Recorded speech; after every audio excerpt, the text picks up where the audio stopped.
In the last few minutes, US President Donald Trump has announced sweeping tariffs on goods imported into the United States from all countries, including the UK. British-made products will face tariffs of 10% from this Saturday. 10% is the baseline tariff applying to all countries in the world. There will, though, be higher, more punitive tariffs on about 60 other countries, which Mr. Trump sees as the worst offenders when it comes to trade imbalances with the United States. For example, 34% tariffs on goods from China. Well, the president also confirmed a 25% tariff on foreign-made cars effective from midnight US time. He said that together, all these tariffs will raise hundreds of billions of dollars a year for the United States, making, in his words, America wealthy again. Well, the president has been speaking in the Rose Garden of the White House on what he's billed as America's Liberation Day, though for many around the world there are now fears of a global trade war, economic slowdown and recession. Well, tonight we'll have analysis and reaction from around the UK and across the world throughout the programme. We'll be hearing from our economics editor, Faisal Islam, and also from our political editor, Chris Mason, on how the UK government will react to these 10% tariffs on British goods. But first, let's go to Sarah Smith at the White House. And Sarah, Donald Trump saying this is one of the most important days in US history. Yes, he says that economic moves like this haven't been done since the Second World War, and that he is declaring economic independence for the United States. So, as you said, there will be tariffs ranging from 10% all the way up to 50% being charged on different countries to export their goods into the United States. And Donald Trump explained that he has set these tariffs depending on how other countries treat US exports. Have a listen to what he had to say. In a few moments, I will sign a historic executive order instituting reciprocal tariffs on countries throughout the world. Reciprocal, that means they do it to us and we do it to them. Very simple. Can't get any simpler than that.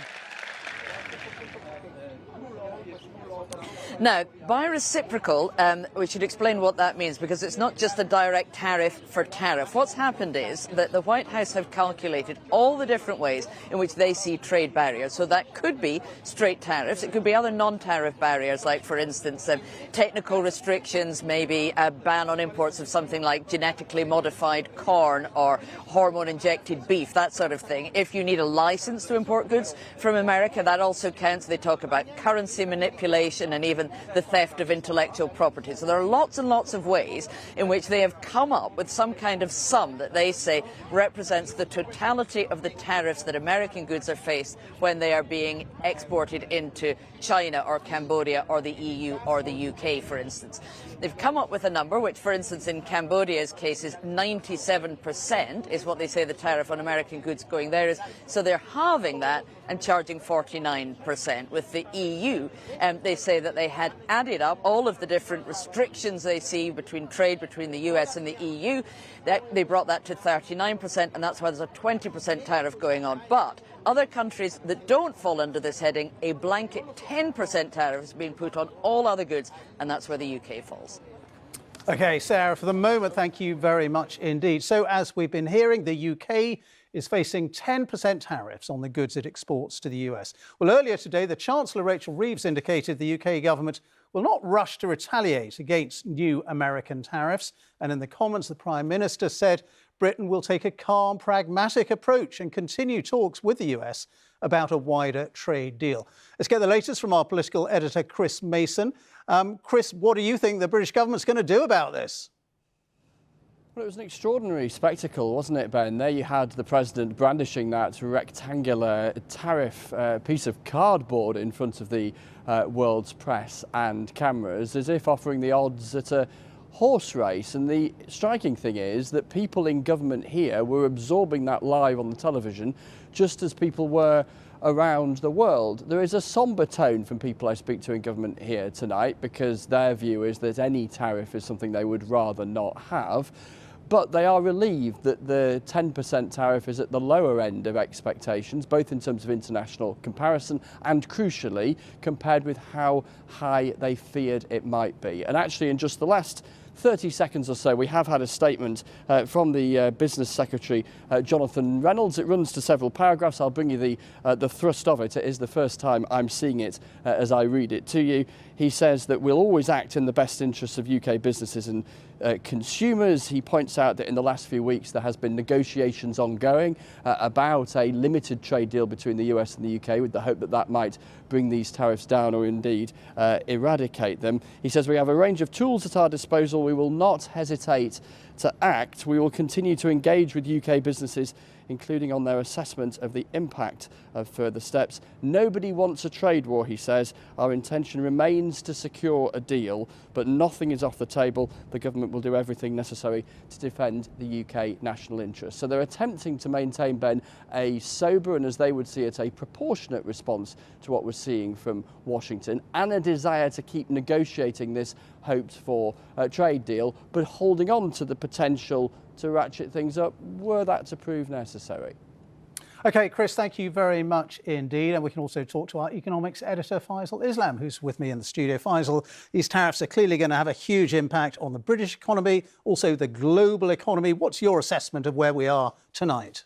When you step back, I think you have to give the context to this, which this is an extraordinary move, actually. Even if we may have expected larger numbers in some regards, hundreds of billions of dollars per year is what they say it should raise. 6 trillion over a decade was the figure that Donald Trump used.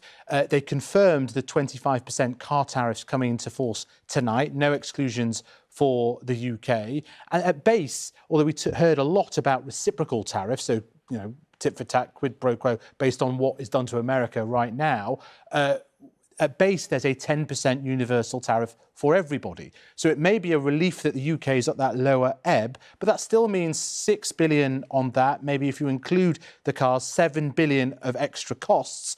But the point of this, we hear, is to divert trade flows. I think we can see the document that was held up by President Trump there, and you see a whole sort of list, and in the blue there you see what America thinks is being done to it. And it isn't just the tariff, as Sarah was saying, it's currency manipulation and other trade barriers.